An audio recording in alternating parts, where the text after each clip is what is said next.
في 7 دقايق بالكتير قوي هتعملي الجمال والحلاوة دي. كيكة الشاي اليومية أو الكيكة السريعة جدا، ازاي تطلع فاتحة معاكي وهشة وطرية وطعمها ومذاقها ولا أروع منها. الذكر بتاع النهاردة هيكون اللهم صل وسلم وبارك على سيدنا محمد. طول الفيديو بعد الفيديو قولي اللهم صل وسلم وبارك على سيدنا محمد. 3 بيضات، ويفضل ان انتي تطلعيهم من التلاجة قبل ما تستخدميهم. كوباية وربع من السكر الحبيبات، نص معلقة صغيرة من الفانيليا اللي انا استخدمتها هي فانيليا خام.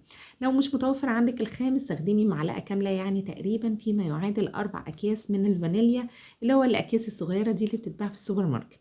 معايا كمان معلقتين صغيرين، يعني فيما يعادل معلقة كبيرة من الخل الابيض عشان يوديلك ريحة البيض تماما. كل ما تستخدمي لون السكر بتاعك يكون فاتح ولونه ابيض، كل ما الكيكه بتاعتك لونها من جوه فاتح وابيض وهش كده وخطير.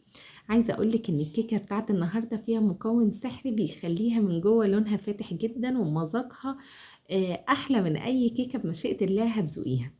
ابتديت ان انا اضرب بقى كده حوالي دقيقتين في البيض والسكر لحد ما السكر داب تماما، سواء مضرب كهربي او يدوي او حتى مضرب او حتى الخلاط، اي حاجة عندك استخدميها. اهم حاجة انك تقومي تتوكلي على الله وتتشجعي وتعملي لهم احلى كيك. نزلت كمان بكوبايه الا ربع من الزيت، زيت ذرة او زيت عباد، وكمان كوبايه من الحليب المغلي، يعني اي كوبايه بقى عندك كده اهو من الحليب تعيريها وتسخنيها لحد ما تغلي. انزلي بيها على الخليط الحلو ده، زي ما قلتلك الحليب المغلي بيخليها هشه اكتر وطريه اكتر. المكون السحري بتاع النهارده نص كوبايه من السيفن اب. السيفن اب بقى ده بيخليها في طعم تاني خالص، يعني انتي جربي تضيفي على الكيكات بتاعتك نص كوبايه بس من السيفن اب، والله يا جماعه طعمها كان مختلف عن اي كيكه شاي انتي هتاكليها، بتكون هشه اكتر وطريه اكتر ورهيبه جدا. معايا بقى هنا اهو 3 كوبايات الا ربع من الدقيق، اي نوع دقيق متوفر عندك استخدميه. رشيت عليه رشة ملح، هنزل تقريبا بالثلاث كوبايات الا ربع من الدقيق بشكل تدريجي، ما تنزليش بيهم مرة واحدة كده اهو. كل شوية تنخديهم كده اهو في اي مصفى او اي منخل عندك، شوية صغيرين بشوية صغيرين، علشان الكيكة كده اهو ما تكلكعش منك وما يبقاش فيها اي تكتلات من الدقيق. فاكرين الذكر بتاع النهارده كان ايه؟ كان اللهم صل وسلم وبارك على سيدنا محمد. نزلت كمان بكيك شيف، افضل طبعا المنتج ده من البيكنج باودر بكتير. وهبدأ بقى ان انا انخل الدقيق بتاعي شوية بشوية بالشكل الجميل اللي انتوا شايفينه ده. طول ما انتي واقفة تعملي الكيكة دي، اول حاجة خدي النية ان انتي هتطعمي طعام لاهلك ولكل اللي قاعدين معاكي في البيت.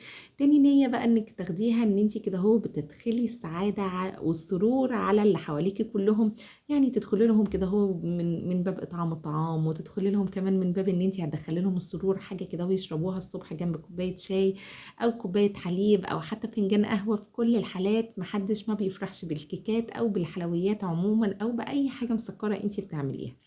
قلبت بقى كده اهو، جبت المضرب اليدوي. طبعا لو انتي بتستخدمي مضرب كهربائي في المرحله دي بنستخدم المضرب اليدوي.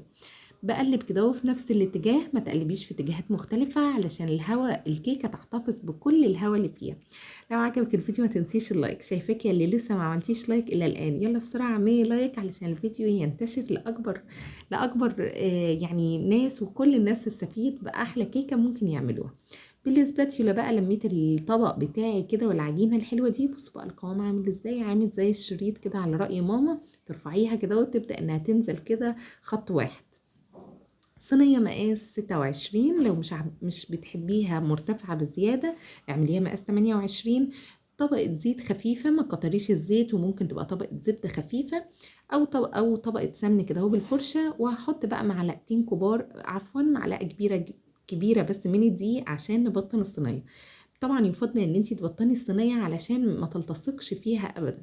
في الوقت ده انا الفرن بتاعي مسخناه من قبل ما ابدا اشتغل كده اهو ب5 دقايق، يعني الفرن تسخنيه كده اهو قبل ما تبداي فيها كده اهو بشويه حلوين.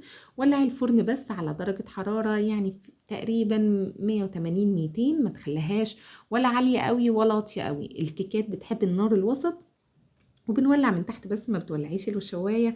وبتقعد من 35 ل 45 دقيقه، مش اكتر من كده ابدا. شوفوا بقى شكلها جميل قد ايه، دي بنتي هي اللي بتعمل لكم اللايك كده. بعد ما تطلع اقلبيها بقى وقدميها وبألف هنا. يا رب فيديو النهارده يكون عجبكم. لو عجبك الفيديو ما تنسيش اللايك، والاهم اللايك هو ذكر الله والصلاه والسلام على الرسول. اللهم صل وسلم وبارك على سيدنا وحبيبنا ونبينا محمد صلى الله عليه وسلم.